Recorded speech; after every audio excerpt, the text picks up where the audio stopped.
टाटा या नावाच्या माध्यमातून भारतीय उद्योग जगताला आधुनिक युगात नेण्यासाठी झटणारे आणि या क्षेत्राचा ठसा आंतरराष्ट्रीय प्रतलावर उमटवणारे प्रसिद्ध उद्योगपती दानवीर टाटा उद्योग समूहाचे अध्यक्ष रतन टाटा यांचं बुधवारी रात्री मुंबईतील रुग्णालयात वृद्धापकाळाने निधन झालं. रतन टाटा गेले काही दिवस आजारी होते. आपल्या प्रकृतीस धोका नसल्याचं त्यांनी सोमवारीच सोशल मीडियावरती जाहीर केलं होतं. परंतु बुधवारी त्यांची प्रकृती खालावली आणि रात्री उशिरा त्यांची प्राणज्योत मालवली. यशस्वी उद्योजकांचं उत्तम उदाहरण, परोपकार वृत्ती असणारे दयाळू व्यक्तिमत्व, प्राणीमात्रांवर पराकोटीचं प्रेम आणि माणसातलं माणूसपण जपणारे रतन टाटा अनंतात विलीन झाले. वरळती स्मशानभूमीत शासकीय इतमात त्यांच्यावर अंत्यसंस्कार करण्यात आले. रतन टाटा यांना अखेरचा निरोप देण्याकरता देशभरातील असंख्य लोक मुंबईत दाखल झाले होते. सामान्य नागरिकांसह अनेक दिग्गज लोकांनी रतन टाटांना अखेरचा निरोप देण्याकरता गर्दी केली होती. पण यात सर्वात जास्त चर्चा झाली ती रतन टाटा यांचे युवा मित्र शांतनू नायडू याची. रतन टाटा यांच्या निधनानंतर शांतनू नायडू खूप भावुक झाल्याचे दिसला.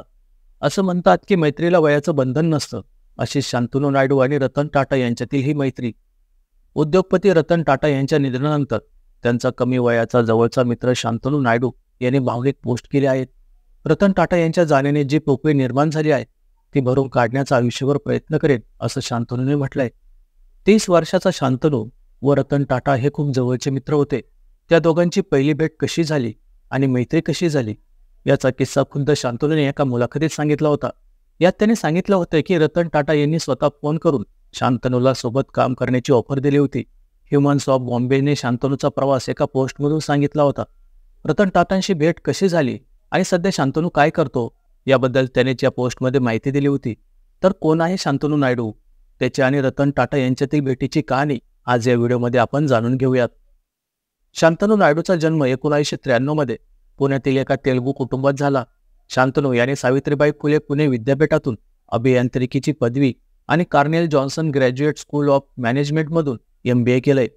टाटा एलेक्झीमध्ये ऑटोमोबाईल डिझाईन इंजिनियर म्हणून त्याने करिअरची सुरुवात केली.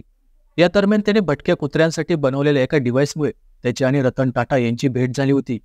शांतनू यांनी सांगितलं होतं की 2014 मध्ये मी पदवीचे शिक्षण पूर्ण झाल्यानंतर टाटा ग्रुपमध्ये काम करू लागलो. सगळं काही छान सुरू होतं. मात्र एके दिवशी ऑफिसमधून घरी जाताना मला एका कुत्र्याचा मृतदेह रस्त्याच्या मधोमध पडलेला दिसला.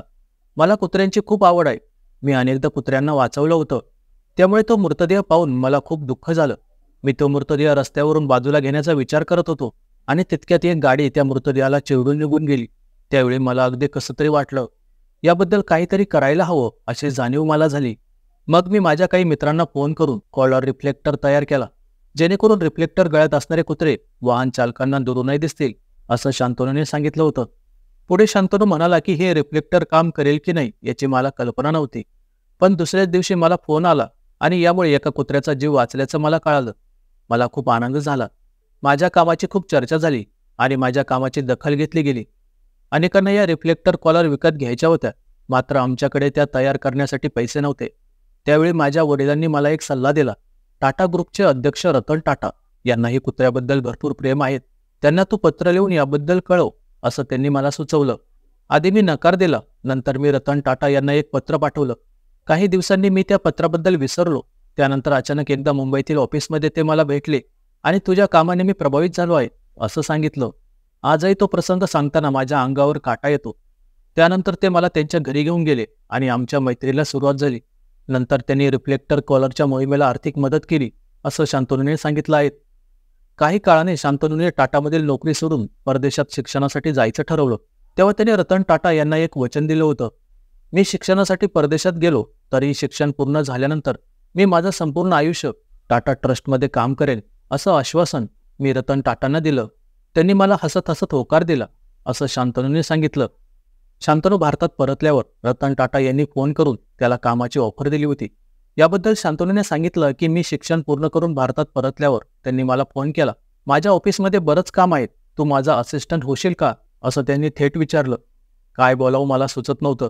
अखेर मी त्यांना होकार दिला, असं शांतनू यांनी सांगितलं आहे.